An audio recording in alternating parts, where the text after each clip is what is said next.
Welcome back to another exciting trip around the crypto canniverse. In today's episode, we'll be learning from three founders who are changing the stigma around cannabis.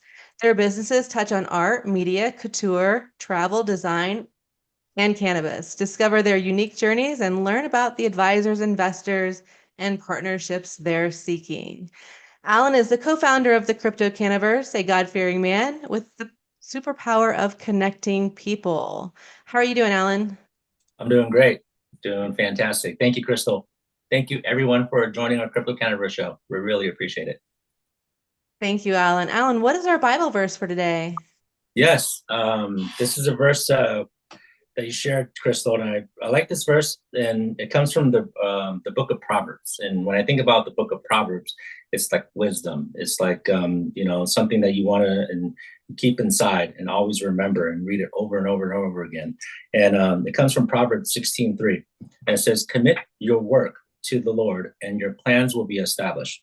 The meaning of this verse, when we're meditating on it, was the verse implies that by dedicating one's effort and plans to God, they will find stability and success in their endeavors. It's about having faith and trust in a higher power to guide and support your actions, believing that by doing so, you'll achieve your goals and aspirations. So continuing to have the reliance on God, knowing that He has a plan for each one of us, knowing that He'll drive us into the right path and never will forsake us, and always believe and trust in all things that you do, whether it is in your career, in your family, your goals, your aspirations, your inspirations, or maybe for your community or for your friends or for your family. All things have God in the center, letting Him be your driver of success, be your driver of direction that you should be going. And we keep this in mind. We know, and I promise you, God has a great plan for each one of us. Sometimes we have not seen it, or we continue to pray for it, but believe in His timing, because it's the best timing and it's perfect. Thank you, Alan. The Crypto Canniverse is putting together an international pitch contest for female founders building their own projects in blockchain related industries. Our first sponsor is BlockSafe, which has agreed to give our winner a $20,000 development grant.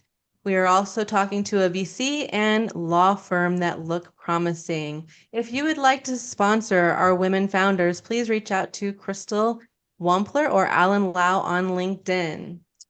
I am excited to welcome our guest co-host Monique Fitzgerald, lawyer and the founder of Indica and the Lazy Turtle Group. Welcome, Monique. Thank you, Crystal and Alan, for having me here today. I'm really excited to join you both. Thank you for being here. Monique, tell our viewers where you're calling from and about your companies. Sure. So actually, I'm sitting right now in Denver, Colorado, anticipating 420 upcoming. It's right around the corner. We just relocated here from our base of operations in Palm Springs, California. Here, Monique, tell our viewers where you're calling from and about your companies. Sure. So actually, I'm sitting right now in Denver, Colorado. One moment, guys. Okay. Why is this? Right around the corner. We just relocated. There we go. Can you guys hear me? Yes. Okay, that's interesting. I wonder why that happened. My apologies. I will have to edit that out. It was so good, we said it twice. I know, right. We just wanted you all to hear it one more time. Exactly. So with go ahead, please. I was just going to say, so with my husband, Rick Fitzgerald, he and I founded Lazy Turtle Group as a creative design agency that services the many industries, but also cannabis in particular, with design and packaging services. And then together we created a platform called Indica, and that's in with two N's. And it was designed to be a travel platform for cannabis enthusiasts, to discover places where they could stay, gather, play, and explore with cannabis. As this industry was developing and is still developing, we saw an opportunity to share our passion for the plant and for these really elevated and unique experiences that we can all have together as we build this community. Um, and then with Indica, you know, as part of our move to Denver, part of it was because we have an exciting partnership coming up. We're joining forces with a company called budandbreakfast.com, and they provide vacation rentals for cannabis-friendly accommodations. And so going forward, we're joining forces and we'll be presenting a new way for people to experience cannabis travel and to share their experiences. That's exciting. So starting with Indica, what states are you currently helping people travel to or where? We're currently we're refocusing our efforts and we're developing cannabis travel guides for particular destinations. We're starting with California. We've started developing a guide for the Coachella Valley, which has become really a great destination for enthusiasts. There's several cannabis friendly spas and resorts there. They are the town itself is very welcoming to cannabis as a not just as a business but also from the tourist perspective, and they recognize the impact that tourism can have on their their existing ecosystem. So we're doing guides for that state, guides for obviously for Colorado. New York we're very excited about because they have a unique set of rules right now in place, and their events are going a little bit differently. So it's kind of been exciting to over the years see how this evolution has gone and see how each state is handling it a little bit differently, and then coming up with ways to then showcase and share those opportunities with the traveling public.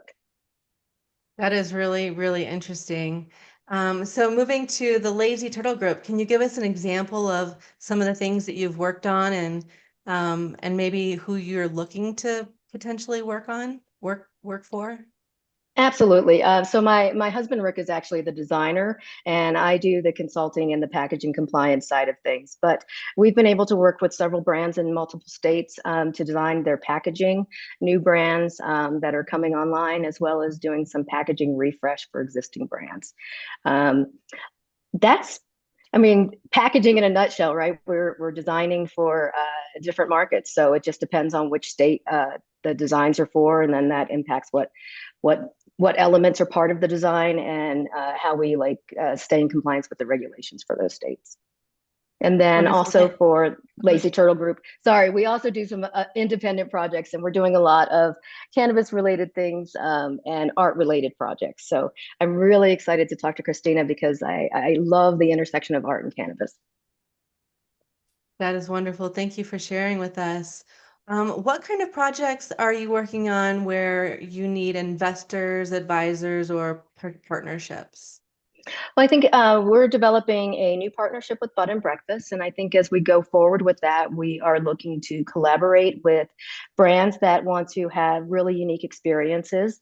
And we also want to collaborate with other people in the event space and in the lounge spaces, because lounges, for the most part, are just now starting to get their feet underneath of them, really. And like California, Colorado just started licensing them. Nevada just licensed. It's interesting. Nevada says they've just licensed their first cannabis lounge, but that's not actually true. There was New Woo had a cannabis lounge. It was a Native American owned property. And so they are technically the first cannabis lounge in the Las Vegas area. So let's not forget them. Most definitely not. I would like to ask our guest co-hosts and our panelists, well, not our guest co-hosts, our other guests, if they have any other questions. Yeah, is this going to be a printed book or is it just going to be a website? We're currently a digital format only. We would love to create some more like actual collateral guides, but as you know, cannabis changes so frequently that sometimes the best way to reach the public and showcase what's active and new and happening is to stay in a digital format. So that's where we're going to be initially, and then we would love to collaborate with someone like yourself that's in the print media and do something fun there.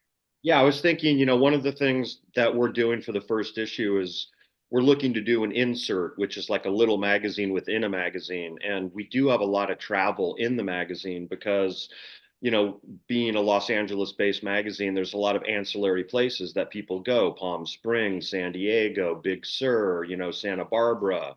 So I would be very interested in talking to you about that. Absolutely. Let's do that afterwards Yeah. for sure. I have a question, Monique. You mentioned the New York market. House of Puff is based in New York. We're very well aware of the challenges, if you will. What do you think for you is the biggest challenge in entering the New York market with what you want to do? I think for us is making sure that we're vetting our partners carefully and that we're presenting to the community experiences that are in line with whatever the current regulations are, and that people are going to have a safe, comfortable experience and a safe, comfortable space to meet their community, to consume, to experience the plant. So I think that's the biggest challenge by being remote and not, feet on the ground in that area. Yeah. Well, you have a resource in me, so don't Thank be you. I appreciate shy. that. Yeah. Thank you. Great comments. Thank you, guys. Monique, thank you so much for joining us as our guest co-host. Can you tell our audience where they can reach you at? Absolutely. You can reach us at indica.com, which is INNDICA.com, or you can reach me personally, just Monique at lazyturtlegroup.com. I'm always open to messages from people so that we can talk, so that we can collaborate, and just, just join our forces together. I think we're all stronger collectively than we are independently. Amen. Thank you so much. Our company highlight today, for our company highlight, we have Rob Hill, the editor-in-chief and co-founder of High Magazine, a cutting-edge cannabis couture publication. Rob is renowned for his captivating interviews with icons like the Dalai Lama, Richard Branson, and Radiohead, and many more. His work has graced the pages of esteemed publications such as FHM, Rolling Stone, Uncut, Maximum, Playboy, and Bikini. Welcome, Rob. Thank you for having me, Crystal. Thank you so much for being here. Rob, tell our viewers where are you located and what you do. I am in Malibu Canyon, in a place with bad lighting. But we work in Frogtown. We're launching the magazine in August. I've launched 7 magazines, and it's always a very exciting time. And the community, we spent the last year really inviting the community down to our offices to show them the prototype, find out what their concerns are, what their problems are, where they're spending their marketing dollars, what they need to grow their brands and actually brand their brands. There's a difference between just pure or ROI and branding. Louis Vuitton, I always bring up as a good example, that even during World War I and World War II, they never stopped advertising in Vogue and Vanity Fair, and they spend about 40% of all their budget on advertising, and that's why they've been consistently the most luxurious, profitable brand in the world for over a century.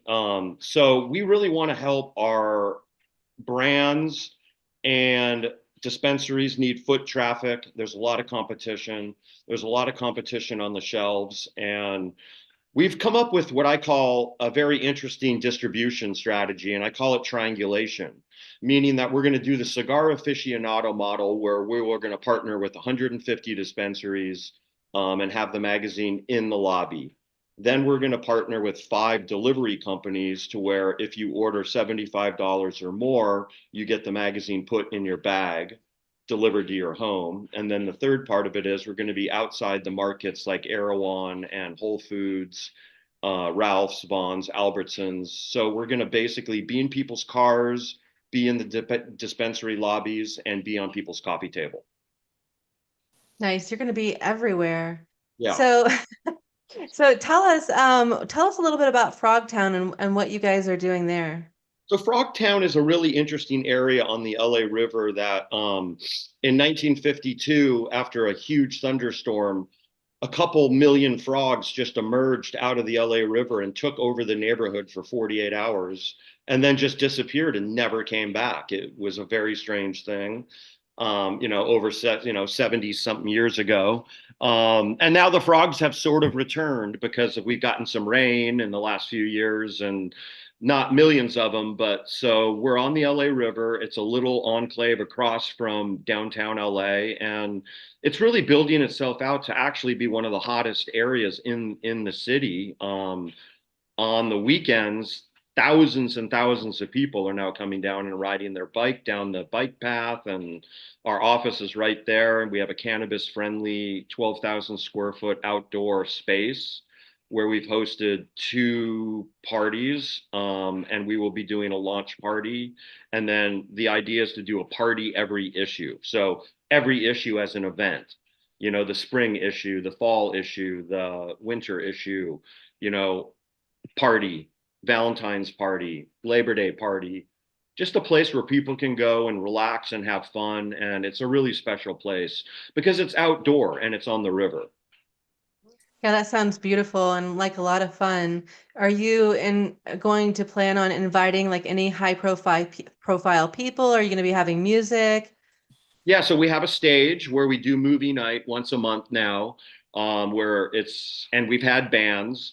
A funny story is we were at the Woods Lounge in West Hollywood the other night, meeting with some advertisers. And the people that own the Woods are Woody Harrelson, John McEnroe, and Bill Maher. And Woody happened to be there, and Woody's stunt double works the door and really likes us. So he brought him over to the table, and he stole our prototype and took it home. $300 prototype. So what am I going to say? Woody, don't do it. Right. So, Monique was talking about lounges, and, we're getting our first few here. We have the Cannabis Cafe, which is a cafe on La Brea. We have the Woods. Now we have Patricia Arquette, who's starting a lounge called Phantom Flower by the end of the year in West Hollywood. And we have the Artistry, which has a lounge and an art studio in the back. So it is starting to happen here. They're very interested in the magazine because they have no place to really market. And so I think that's why Woody stole the magazine. Yeah, that's one of the highest compliments that you could ever have. It just happened 2 nights ago. That's amazing. What kind of advisors, investors, and partnerships are you currently looking for? So I'm a member of the Insiders Club in Los Angeles, which is Matt Ritchie's club, which is about 50 people that meet every 6 weeks or so at a house in Los Angeles, across the industry, psilocybin, cannabis, hemp. And I'm really looking to put together, a board of directors right now that are very smart, savvy, ethical, moral people that are smarter than me. I'm looking, we have been meeting with investors. It's an interesting time. What I can say about the investing aspect is people are skittish right now. The mainstream media is doing the best job it can to paint the picture that this industry is failing, which it's not. It's already bigger than wine. That was something I'm working on for the first story. I just got back from Sonoma and Napa Valley, and the wine people are terrified. They're all figuring out how to get into this industry. It's not even fully legal, and we're already beating them. They're legal in every state. The kinds of articles I want to do in this magazine are these kinds of articles. This industry has a perception problem right now. And we're going through a reckoning where a lot of people who got in 2016, 17, and 18 with a lot of money, who don't know how to run businesses and grew too quickly and wanted to be Starbucks and wanted to be Apple and wanted to go public, are all now kind of crumbling. And so I see that as a good thing. It's like a fire, when, sometimes a controlled fire is a good thing. And so we're just really excited because we're meeting all these new brands, a lot of smart, interesting, creative people who are coming into the space. And so we're just going to do it ourselves unless we find the right investor. We're open to that. I think the right investor is out there. We've already sold enough ads to break even in the first issue, which is pretty much unheard of. We got back from Hall of Flowers where we sold $120,000 worth of ads in 2 days. And so, I'm a counterintuitive person. I think buy when there's blood on the streets, as Warren Buffett says. I think we can help rebrand this industry. It's an important time. And it's only going to grow. And once we can deal with the politicians and get some lobbyists and people to straighten this out like they did with prohibition. Remember, it took 12 years with alcohol prohibition before they actually got it into any semblance of a real industry. And then out of that emerged, there were thousands of brands, and out of that emerged, a couple dozen, like the ones we still know that went legal. But it's been done before, and we will make it. Well, first of all, I want to say congratulations on selling $120,000 worth of ads in 2 days at Hall of Flowers. That's impressive. And the second thing is, I would like you to clarify on what the right investor would be. What does that look like to you? So what we kind of put out on our vision board and what we wanted to manifest. So we've been working on this a year. I also launched MG magazine in 2015, which is the #1 cannabis business to business magazine.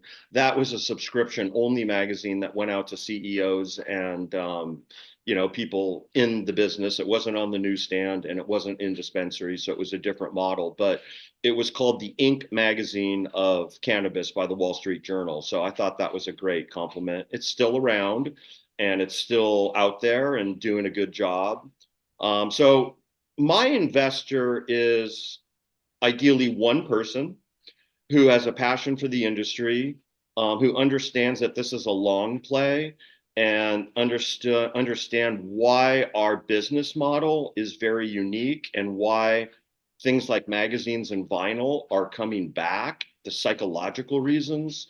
We have 4 interns who are between 19 and 23 that work with us that are all hanging posters on their walls and buying albums, and they want to work at a magazine. There's a bit of a rebellion going on with just, I think the tech sector, and I think they're finding that it's not a really good place to brand and advertise your business on a phone that somebody's looking at for a third of a second, when you can have a magazine in a car and in somebody's home and in a lobby that people find dynamic and interesting and sexy and makes them feel good about the industry they're in and about plant medicine. So we haven't found somebody that understands that. So we're just charging forward. And I'm convinced that when this first issue comes out and people see it all over town, and people like Woody Harrelson and Bill Maher are inviting us on their shows and stuff, an investor will emerge at that point. That's amazing. Thank you for sharing. Let's open up for questions. Rob, Yeah. I thought it was really interesting. You touched on how you helped develop MG Magazine, which I am familiar with. So can you maybe share a little bit about what's the challenge or the difference between launching a business to business magazine versus a business to consumer model magazine? So the distribution, the thing about MG, which was actually quite simple, was we invested in going to all the shows and basically getting our subscriber list from the shows, which is like shooting fish in a barrel.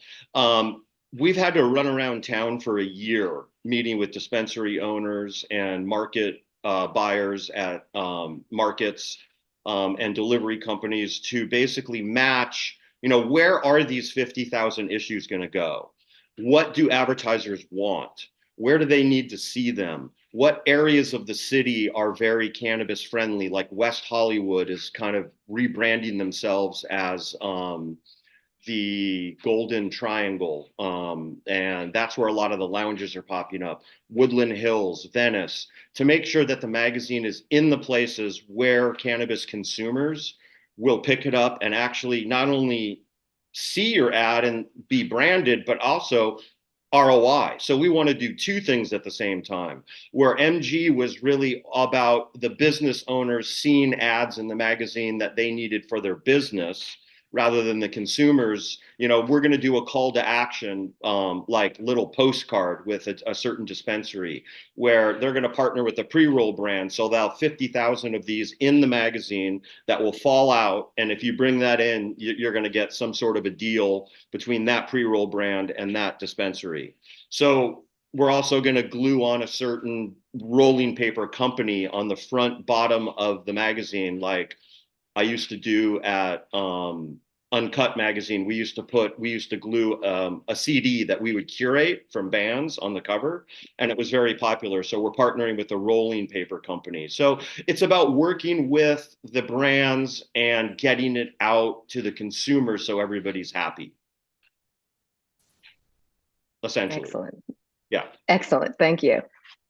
Rob, we talked about this on our call. I love what you're doing, and I think that we have a lot in common when it comes to integrating a luxury lifestyle with cannabis. They can obviously seamlessly integrate into one another. My question is, are there specific brands, artists, influencers, creatives within luxury and cannabis that you're aiming to collaborate with? Yeah, so you've seen the prototype, correct? I forget. Yeah. Did I share it with you? So we have a lot of what we call in the magazine business still lifes, which is basically products that are shot either with or without a model. And so they're sort of eye candy, very hard to light, but if you get the right photographer, you can really fetishize the products.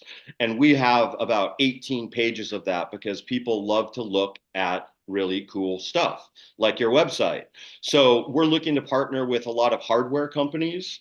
It could be really cool lighting companies, bong companies, vape companies, ashtray.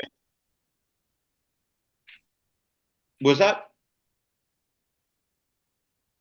Can you hear me? You're on mute. Oh, No, can you hear me now? I can. There you go. Okay. So Sorry yeah, about that. Go ahead. yeah, I don't know what happened. So anyway, to answer your question, you're like the exact kind of company that we're looking to partner with, and actually Monique as well, because in the first issue we have a travel story to Mount Shasta, which is sort of a hybrid of a travel story and a mushroom foraging story, and going to a cannabis farm and kind of going around town.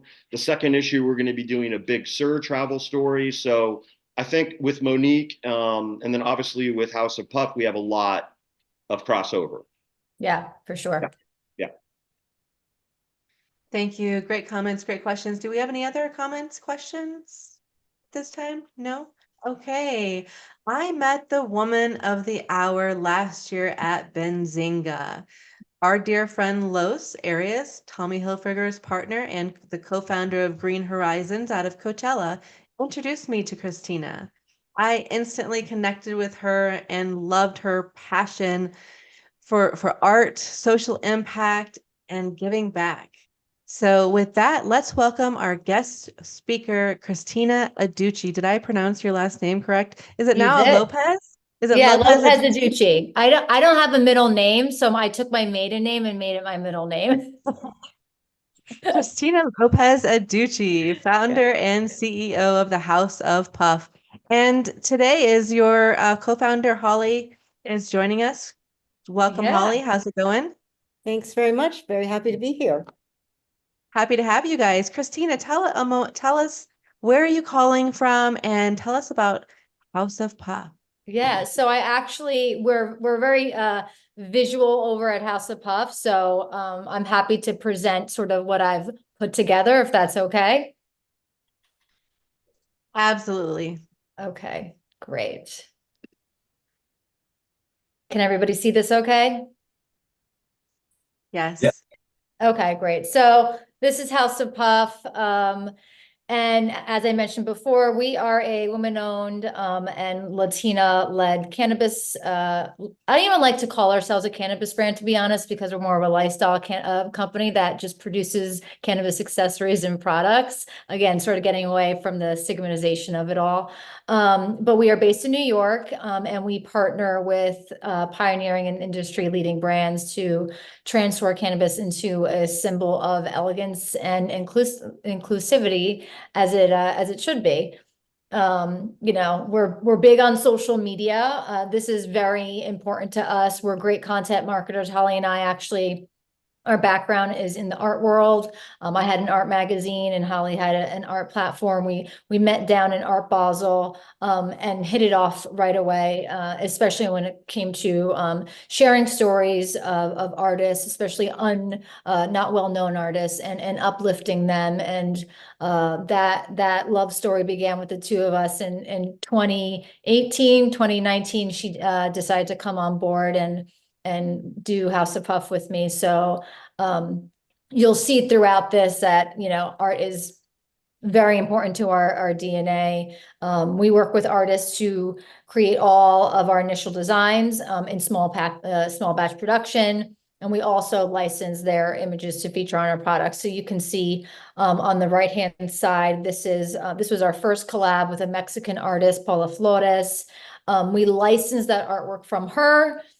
So every time we sell a pack of rolling papers, and let's face it, rolling papers need to be prettier, and these are absolutely gorgeous.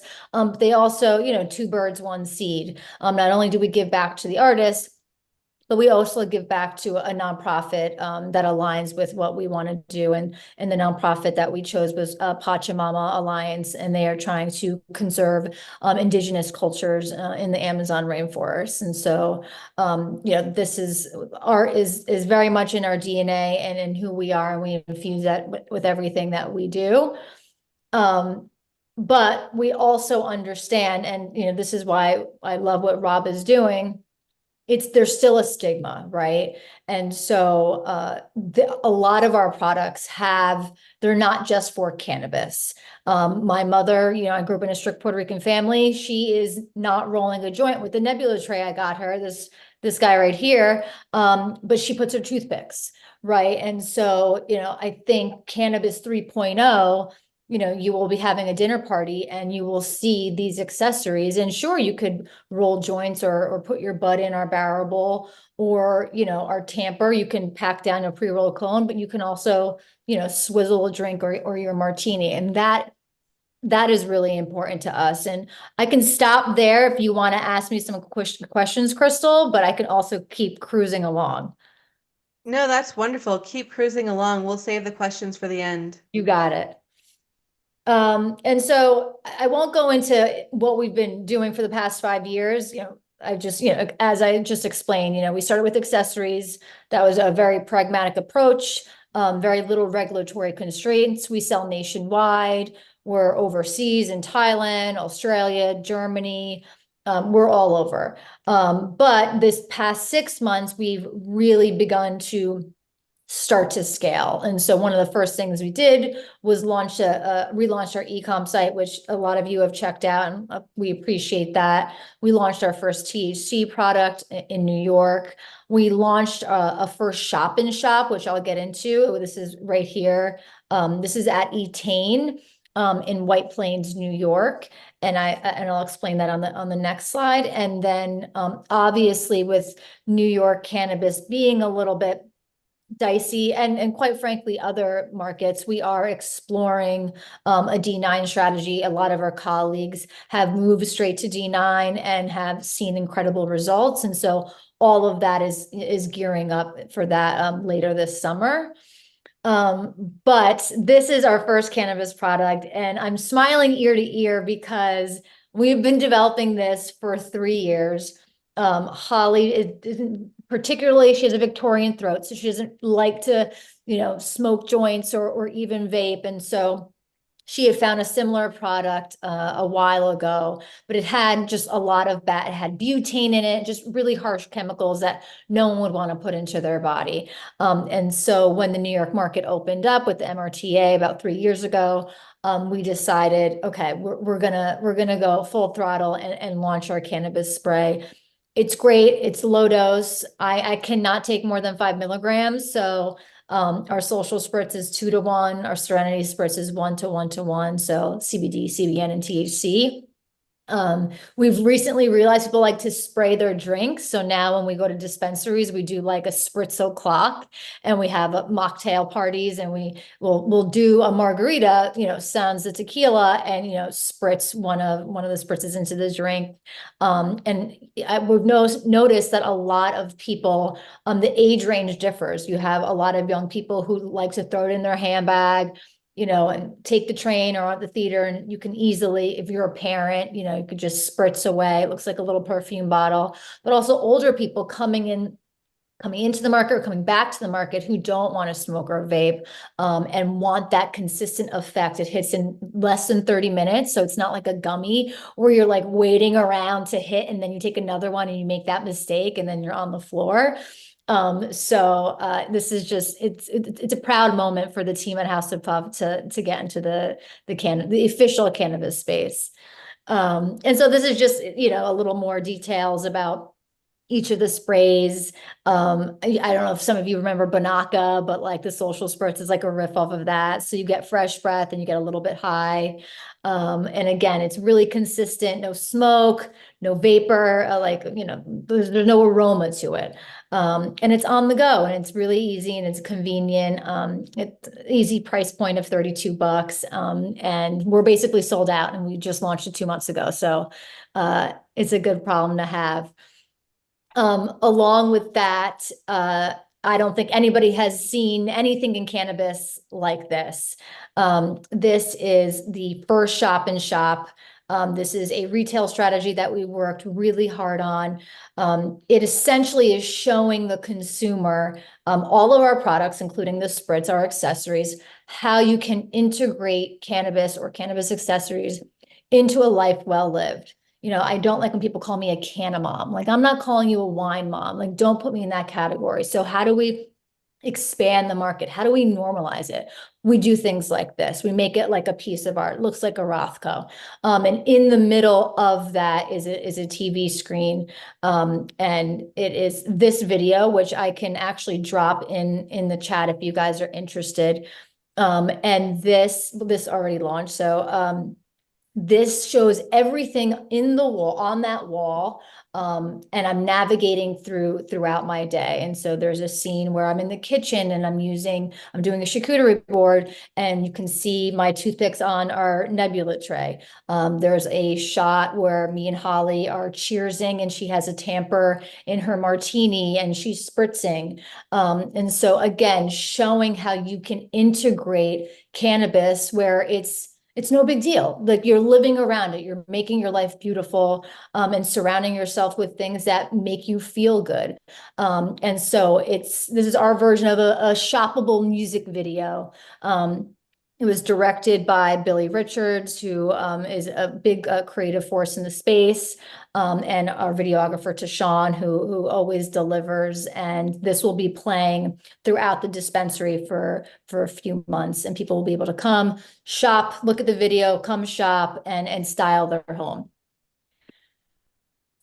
Again, like, I feel like I keep on talking a lot, but this is just really exciting that I can get this all out to you guys. Cannabis is tough in terms of content marketing. We're shadow banned on Google, we're shadow banned on Facebook, TikTok, you name it. So we're really proud of these numbers. Again, we launched our YouTube a few years ago. We did it on an iPhone because we didn't have a budget for it. And we looked up, how to roll a joint. And most of the time it was somebody from Rolling Stone or High Times, usually a guy with like grubby fingernails, teaching me how to roll a joint. I don't relate to that. I'm a New Yorker, I'm a woman, I'm Puerto Rican. So we decided, all right, let's film how to roll a joint on an iPhone. Let's see how it does. I think it's probably the most watched. Oh, it is the #1 joint rolling video on Google with over 2 million views.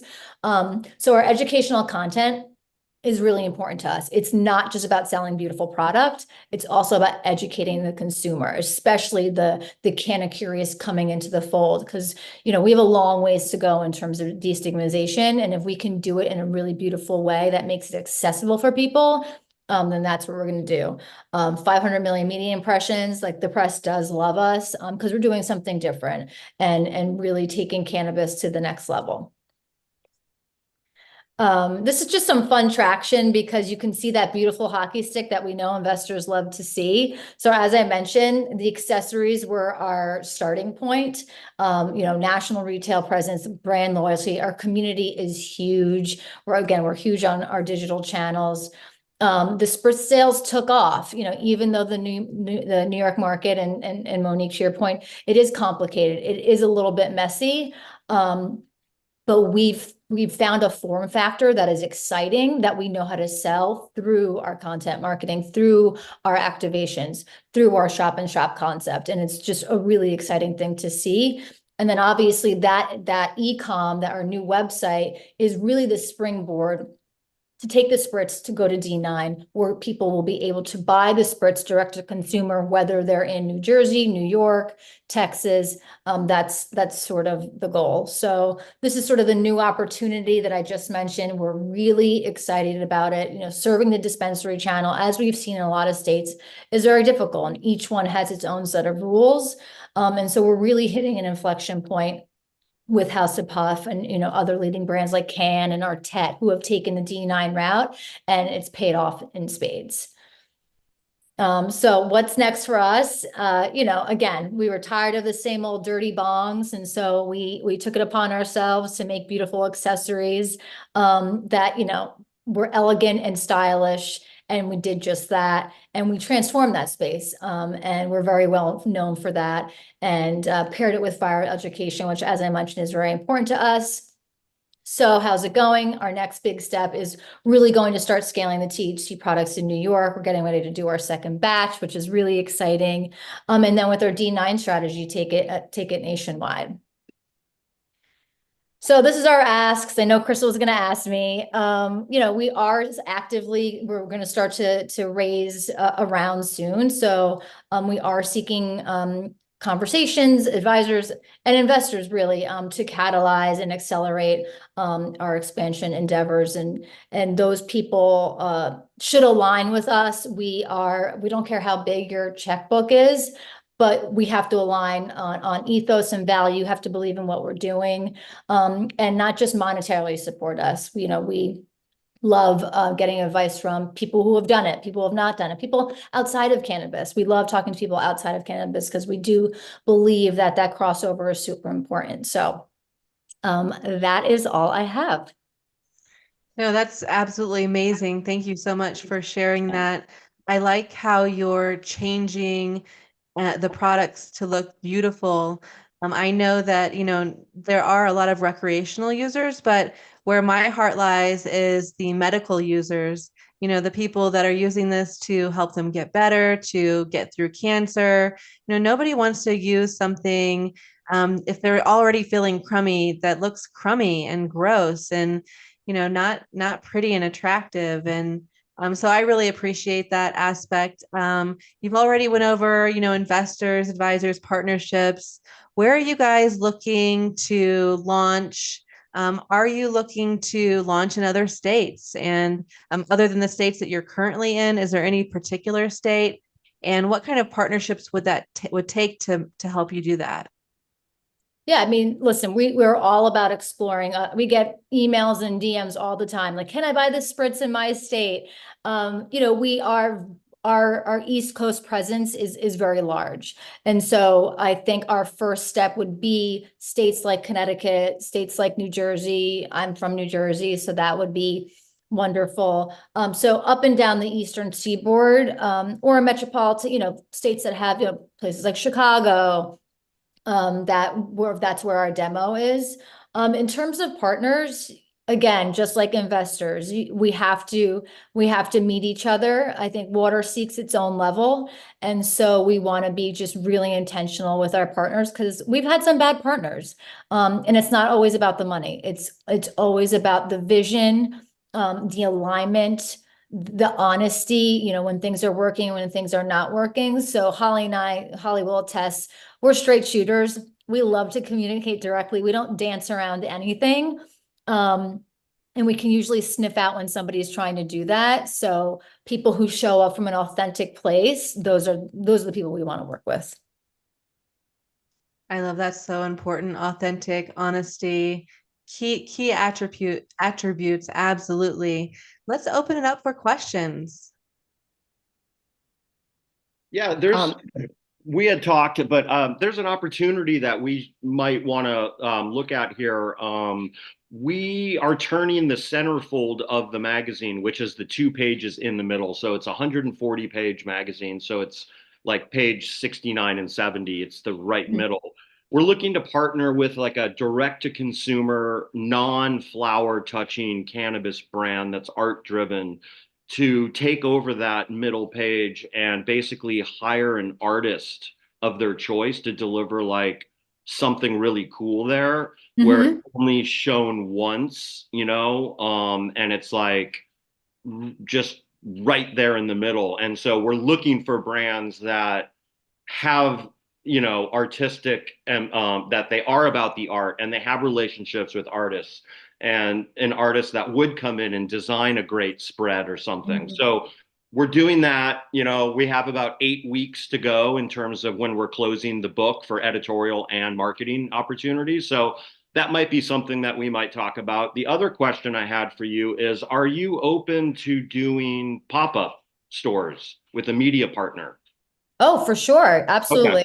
We do really well IRL because a lot of people know us digitally, especially YouTube or Instagram. So when people see us in person, it's a great opportunity for us to talk about our product face to face. They get excited. We've done a few pop-ups in the Hamptons over the years in New York. So yeah, Rob, we should absolutely talk. Yeah, because on the weekends, Frogtown gets about 4 or 5 thousand people just walking. I mean, it's crazy. And we're building a little pop-up shop on our property called it's going to be called the Toad Shop. And Mhm. we're going to be selling knickknacks and stuff. No cannabis, no none of that, but accessories and stuff like that. And then we have a door and a sign out front. So I know you're not in LA, but if you have anybody out here who works Mhm. for you or you trust, I would love to have them come by and look at the space and look at what we're doing, because I think your brand values and our brand values are like perfect, and we're Yeah, about 60% female and 40% male, our readership. So we should talk further. absolutely. Yeah. Thanks, Rob. I would just like to say, first of all, Rob and Kristina both, and Holly, I love the focus that you're all putting on making sure that your partners align with you value wise, goal wise, and making sure that you're mission driven.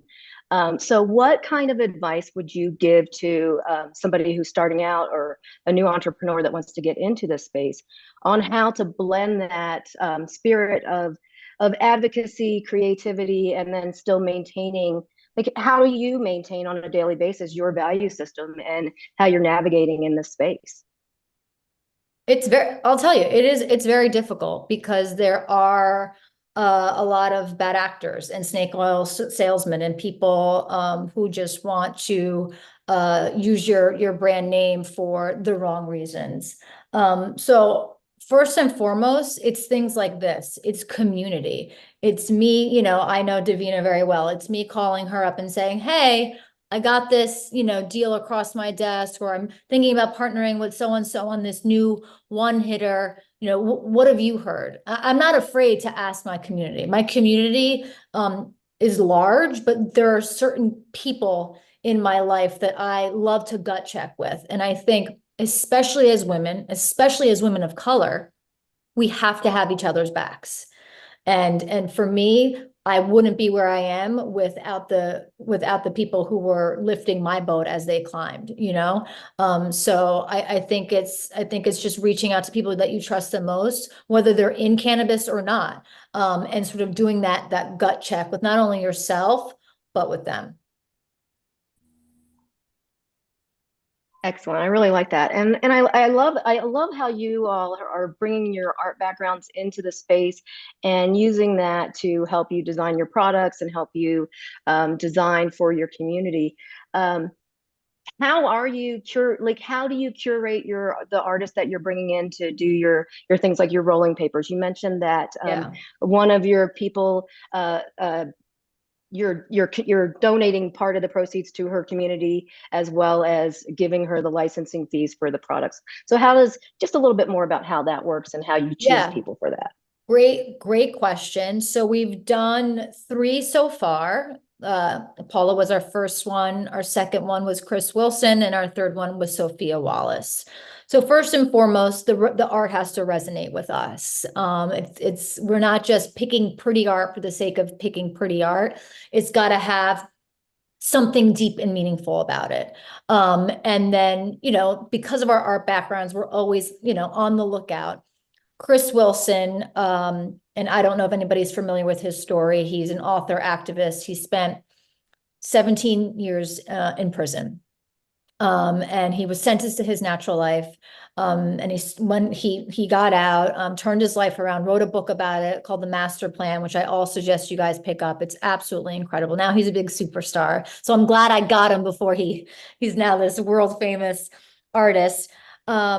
I saw his art, and there was one piece called Positive Delusions, and it almost brought me to tears. And I asked him, like, what is this piece about? And he said he spent 117 days in solitary confinement. And each color on the painting, I wish I had a photo of it with me. Each color in the painting represented something that he felt when he was in solitary confinement. So the black in the painting represents the anger he felt as a Black man, the rage. The red represents he missed his mom's lasagna. So the red was in there for that. And so I said, I absolutely have to put these on rolling papers because this is a beautiful message. So we did that. We took all of his art from that body of work and staged an art show at a dispensary.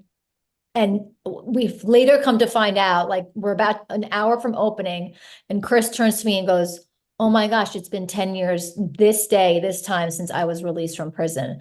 And I was like, why are you telling me that now? Now I'm ruining my makeup. Like, and so that's why I do what I do. There's like moments like that, and with Chris, I was just drawn to the artwork. And so I just cold called him. I was like, hey, I love what you do. I found somebody who mutually knew him. And now we donate to the Solitary Watch, which is trying to end solitary confinement in the US. That's really fantastic. Kudos to you all and your organization for doing what you're doing for those Thank you, communities, Monique. and for I really appreciate lifting that. those voices. Thank you. Thank you.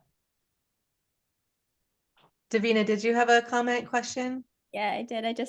Kristina, I think that you're, amazing, and truly appreciate the continued inspiration, the persistence, the perseverance in this space, because it's challenging. And I know going out for fundraising is also complicated. And though, to stay true to, your mission and purpose, because I think it's so important as we all look for investors that we stay aligned with the things that matter and our values, because if not, I mean, we've all seen and heard the horror stories and experienced bad partner relationships. So more just a comment, but I did have a question too in terms of your Delta 9 strategy. And how do you look to manage that in terms of some of the states that are considering, putting different rules and regulations on that specifically? Yeah, great question. So we have a consultant that we work with that is up on, and to your point, the D9 regs are constantly changing. And so we have somebody who's sort of, in the know to help us. I think there's 38 states now that, and that number may drop. But it's a hard thing to navigate, just like in any sort of industry. So we're watching it very closely and hoping, and hoping that, the Farm Bill loophole, I don't think is going to close anytime soon. I agree with some states that are, don't want D9, like synthetic cannabinoids. I'm for that. D9 is, I just think, it's a great hemp-derived cannabinoid that, should stay legal. But yeah, I mean, we'll see. I mean, it's definitely a gamble, but we're willing to take the gamble because we think the payoff will be huge, at least for the time being. Yeah, I think it's such a good strategy to be able to think about how to give access to your products to so many more people, and then just managing the regulations along the way. But you have such a strong brand, and it would be unfortunate for people not to be able to access your products. Absolutely. Thanks, Davina. Those are great comments, great questions. Do you have any other follow-up questions, comments for anyone? I think So let's go ahead. Yeah, I think the only thing I would say, and Monique touched upon it, and someone else did too, about I'm reading a book about the Revolutionary War right now, and there's someone said, and they don't know exactly who said it, but all the farmers and people that fought in that war, they didn't get along. They had their struggles. They were competitive. But there was a saying that said, we either hang together or we hang apart. And so either we're going to stick together or the British are going to hang us. And so part of why I'm starting this magazine is I know the power of what a magazine can do for the perception of an industry. I've been a part of it. I've seen it. They're very effective in doing that. And so everybody on this call, I feel like, is doing that. And so it's really great. And I just want to work with all of you. So pitch away, get my email, give me your pitches for what you want me to cover in the magazine. And, we're going for it. Now is the time. Let's do it. I love that. I love that. We'll be your travel correspondent. Yeah. So yeah, and Monique, I can send you a copy of the prototype in Please PDF, do. and you can see how travel oriented the magazine is. Our readers have discretionary income and they like adventures, and they're creative, entrepreneurial business owners, high functioning, creative, successful people. I love that. That's what we're all about. Yeah. I dig it. Thank you guys all for being here. We have just a few minutes left, and I would like to just take a minute to welcome my good friend Davina, who I love very much, and she's been a very dear friend for quite some time. And so we're going to go ahead and take just a couple minutes. Davina, would you mind telling everyone a little bit about yourself and your company? We have about 2 minutes.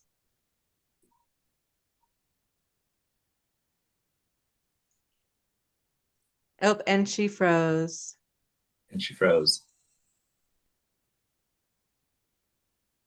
Hopefully she'll be back. It doesn't look like she's frozen, right? I know, right? Like she's just the perfect smile always. She's still. Exactly. We'll give her 30 more seconds. Russ, why don't you go ahead and tell everyone about your company and what you're doing? Oh, I get around to. Yeah, so Mike, can you hear me? I've been a strong advocate for the NFT blockchain space since 2017 when I first fell in love. And then sort of was a spectator, joined some early projects like Crypto Kitties, Axie Infinities, learned a lot, and finally started to start my own thing, which is a cohesive ecosystem for communities. It's kind of like a Discord, but more immersive. What I like to call it is a hyper casual metaverse. And it's backed by blockchain technology, of course. And yeah, so we're sort of a white glove approach to bringing communities into the space. We do all the digital asset designs. We build out these virtual worlds for the franchises or communities. Yeah, and we do all the work, and then they just get to have all the fun using our tooling. So that's pretty much what I'm building right now. Alpha should be out in about 3 months. Funding should be completed by May 4th. Seed round will be over, and then we'll hit the ground running. Wonderful. Thank you, Russ. Davina, we have you back now. I don't know. It was like the perfect timing. You were talking, and then all of a sudden my computer restarted. I was like, of course. But yeah, so Element Apothic, which is the company I'm the CEO and co-founder of, we're really focused on the evolution of wellness, consumer health, and well-being, and how we can sit at the intersection of that through our products we create. They're all doctor-formulated functional products, but also through education. We launched an education platform called Cannabinoids for Consumer Health. And we're really excited about getting that out to consumers, to practitioners. We're forming a lot more relationships with practitioners and pharmacists to bridge the gap between the information that consumers have and how do doctors continue their continuity of care with patients as patients are using cannabis and CBD, and how do they integrate that into their practice.